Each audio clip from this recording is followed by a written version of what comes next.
In this part of the lesson about cookies and session tracking, I will talk about 3 ways to implement session tracking.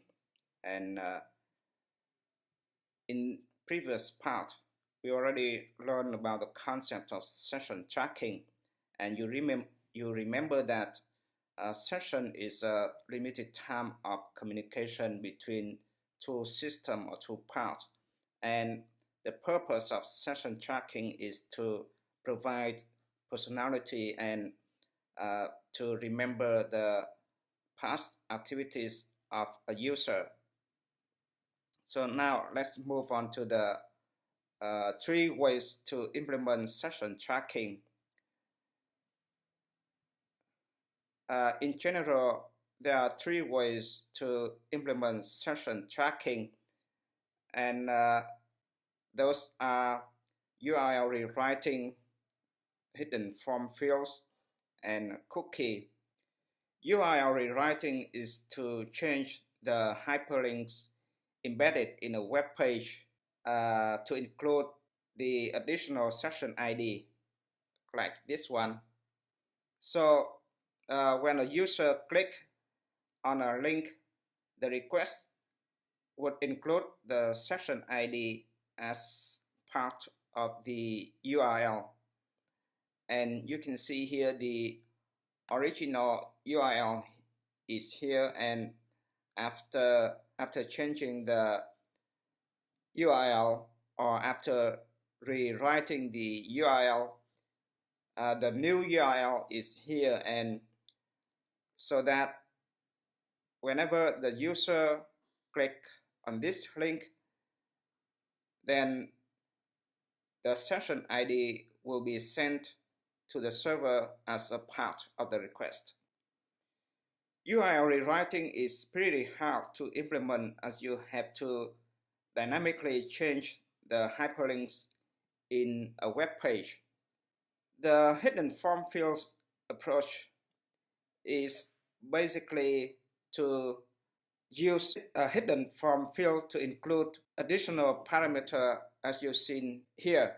In this example, we add a hidden element to the response so that when the form is submitted, the additional parameter will be sent to the server. And you can use this approach to include a session ID. We can call that a session hidden form field in the form. And this approach, of course, only works when you have a form to begin with. The most common and reliable way to do session tracking is to use a so-called cookies.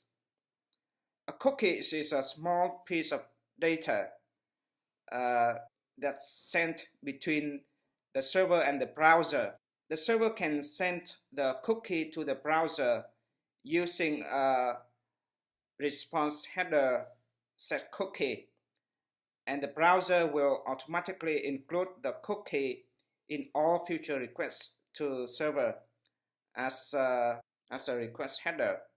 Here you can see an example of a response having a set cookie header, and here you can see an example of a request having a cookie header.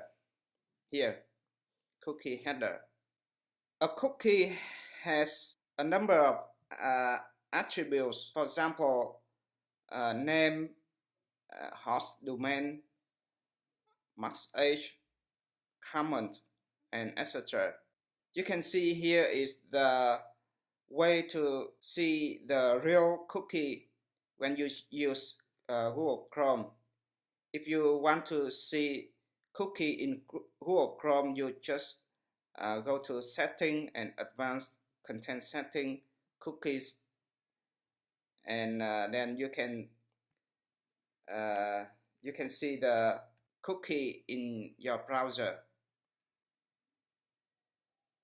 You can see here the cookie has a number of attributes like this, and for the host domain attribute. This attribute controls whether the cookie should be included in a request or not. And the expire attribute shows the exp expiration date of the cookie. And the send for attribute indicates whether the cookie requires a secure connection or not. The Servlet API provides a cookie class. As you can see here, this is cookie class. And you can use some method in this class to access attribute of a cookie, like get command and set max age. Max age is the expiration date, and etc. And there are also methods in HTTP request and response, so that you can use these methods to add a cookie to a response like this, or to retrieve cookies in a request like this. So that's the end of this part about the 3 ways to implement session tracking.